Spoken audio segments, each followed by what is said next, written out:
ఇప్పుడు నేను హంపీలోని సుగ్రీవుని గుహ దగ్గర ఉన్నా. ఇక్కడ చూసే పాదాలు ఏదైతే ఉన్నాయో ఇది రామలక్ష్మణుల వారి పాదాలు అని అంటారు.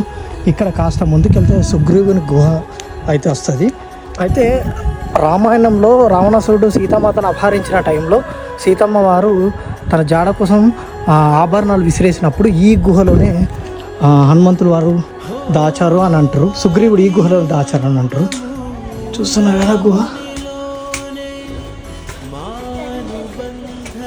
లోపల మాత్రం పాదాలు ఉన్నాయి. ఇప్పుడు చూడవచ్చు సీతమ్మ తల్లి, రాముడు వారు, లక్ష్మణుల వారు ఉన్నారు.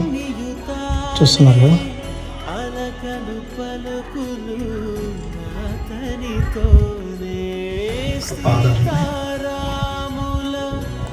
ఇక్కడ రాగానే టెంపరేచర్ చాలా చల్లగా ఉన్నది. ఓకే, ఈ హంపీ సిరీస్లో పూర్తి వీడియో కావాలంటే మాత్రం కింద ఉన్న లింక్ ప్రెస్ చేసి చూడండి. చాలా అద్భుతంగా అయితే వచ్చింది.